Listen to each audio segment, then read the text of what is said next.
Hey, so before we begin this, I wish everyone a hopefully safe and survivable new year. I know everyone wants to just completely leave 2020 behind, but I did want to mention that I picked up a certain gift during Christmas. For myself, I bought it for myself, ignore the gift part. Anyway, these are the Famicom controllers exclusively available to Nintendo Switch Online members that were not as overpriced since I got them secondhand. You might be wondering what's the big deal with them, they're just controllers designed after the NES and Famicom. You can probably go out and get an 8-bit DOE controller for cheaper. But I basically wanted to see what interesting use cases there could be for these official Switch controllers. First off, let's get the actual reviewy part out of the way.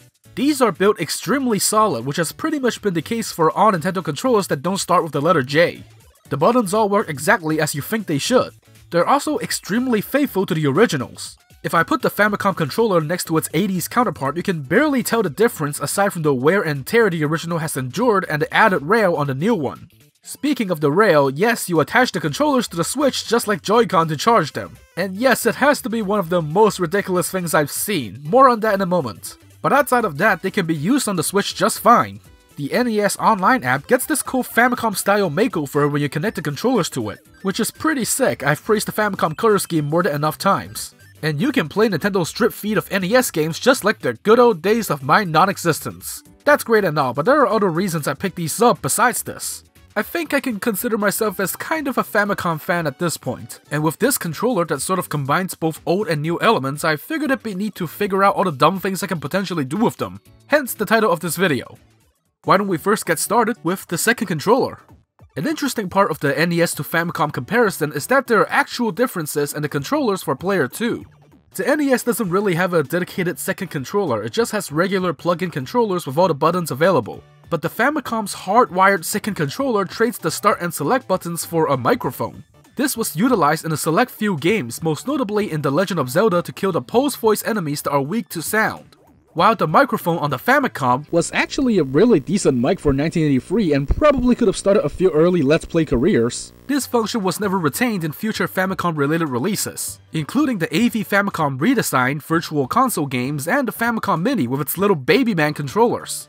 When games like Zelda 1 and Kid Icarus were released in the West, the microphone functions were replaced with button combos instead, and the same holds true for their modern re-releases. But turns out the Switch Famicom controllers have finally brought back the microphone function for the first time. The volume slider even works just like the original did, with the same thin white plastic piece in the back moving alongside the slider. And when you connect it to the NES Online app, it sounds like this. I mean, it's not like the Famicom microphone is supposed to do voice recognition at all, it literally just detects noise. But it is still kind of weird that hardware from more than 30 years ago has a better mic. But hey, at least it still works as intended. Now if you're like me, you're probably wondering what it would sound like if you played All-Star through it. Wait, no, I meant wondering if it would work online, right. Well, unfortunately, it turns out the second controller has an interesting property within the NES Online app, in that it cannot be used as the controller for Player 1 no matter what, it'll just get disconnected, which means it'll refuse to connect at all in online mode.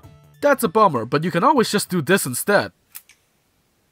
So turns out connecting both controllers to the Switch isn't just for charging. It's recognized as an official control scheme by the Switch, diagrams and all.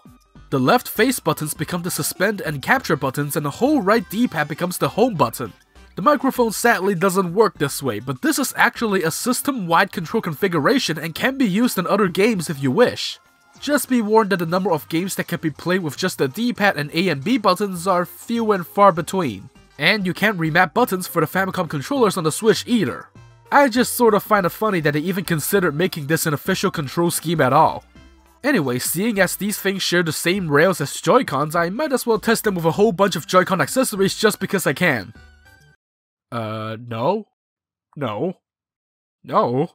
Wow, that sucks, I can't even fit them on my third-party charging stand. Well, at least the Joy-Con wrist straps still work, which also makes the shoulder buttons easier to press. Now you can safely throw your controller at frustrating NES games.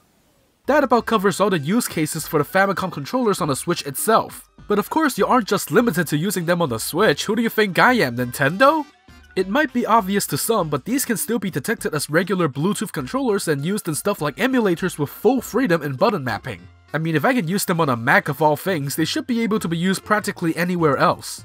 You might be better off just sticking to playing NES games due to the limited controls, but why stop there when you can experiment? Heck, with enough determination, I'm sure you could play through Super Mario 64 on a Famicom controller. I feel like I've disturbed the balance of nature by doing this, but it might still be fun to stream myself playing the game like this sometime. Let me know if you want to see that. So I suppose what's left to look at is what can possibly be done with these controllers on the original Famicom. As I said, these controllers are really high quality replicas to the point that they fit perfectly onto the Famicom's controller slots. It's like a high-tech upgrade with those LED lights, but it might be a lot trickier if you want to actually use them with the Famicom. You could probably hook up a Bluetooth receiver as a mod if you're clever enough, but that's not really my strong suit, even though I'd love to see someone try it out. Instead, I turned my mind to the one Famicom accessory that physically connects to the controllers themselves, r.o.b the robot.